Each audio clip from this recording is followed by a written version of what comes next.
Hello दोस्तों, स्वागत है आपका मेरे चैनल पर मोटिवेशनल ज्ञान। आज की कहानी है दूसरों के लिए जीना सीखें। एक बार महात्मा बुद्ध किसी गांव में प्रवचन दे रहे थे। काफ़ी दूर से लोग उनके प्रवचन सुनने को आए थे। उनके प्रवचन से लोगों को अपनी व्यक्तिगत और पारिवारिक समस्याओं का समाधान मिलता था। इसी गांव के गली में एक गरीब आदमी अपनी छोटी सी कुटिया में रहता था। वो बार बार लोगों के झुंड को महात्मा बुद्ध के प्रवचन सुनने की लालसा के लिए अपनी कुटिया के सामने से गुजरते हुए देखा करता था।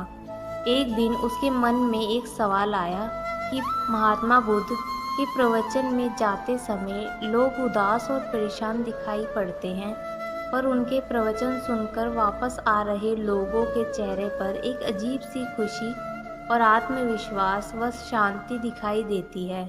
आखिर क्यों?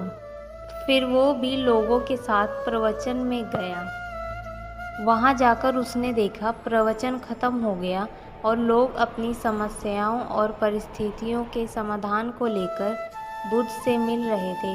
महात्मा बुद्ध बड़े ही शांत मन से उन सब की बातें सुनकर उन्हें समाधान बता रहे थे।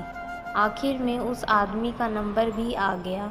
वो महात्मा बुद्ध के सामने खड़ा था और बोला, महात्मा, ईश्वर ने सबको इतनी खुशियाँ दी, धन दौलत दिया है, पर ईश्वर ने मुझे इतनी गरीबी और दुख क्यों दिया है? मैंने भला ऐसा कौन सा पाप कर्म किया है जिसके कारण मैं गरीबी और दुख से भरा जीवन जीने के लिए मजबूर हूँ? उस आदमी की बातें सुनकर महात्मा बुद्ध बड़े ही दर्द भरी आवाज़ से बोले, क्या तुमने कभी किसी को कुछ दिया है?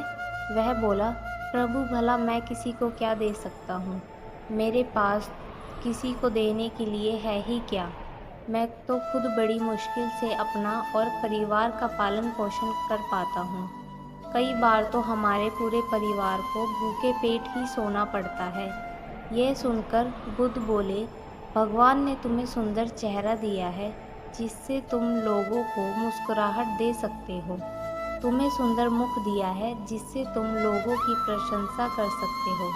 भगवान ने तुम्हें 2 हाथ दिए हैं जिससे तुम लोगों की मदद कर सकते हो। जिसके पास ये 3 चीज़ है वो भला गरीब कैसे हो सकता है? तुम लोगों को देना सीख लो, उनकी मदद करना शुरू कर दो। अपनी मुस्कुराहट और प्रशंसा के शब्द लोगों में बांटना शुरू कर दो। अपने दोनों हाथों से लोगों की जितनी मदद कर सकते हो करना शुरू कर दो। फिर कभी गरीब नहीं रहोगे। उस व्यक्ति को अब अपनी समस्या का समाधान मिल चुका था। उसे अपनी गरीबी और दुख के कारण का पता चल चुका था।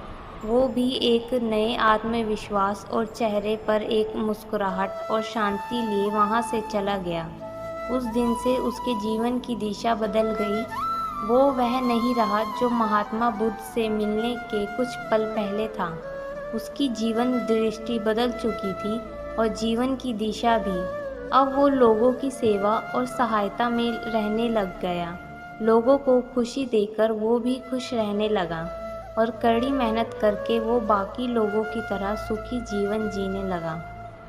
हर कोई चाहे तो अपनी ज़िंदगी में खुशियाँ पा सकता है अगर वो इन कुछ बातों को मान ले। खुद के लिए पशु पक्षी व अन्य प्राणी भी जी लेते हैं, मगर मनुष्य खुद के अलावा दूसरों के लिए जीना सीख जाता है। वह हर दुख से बाहर निकल जाता है।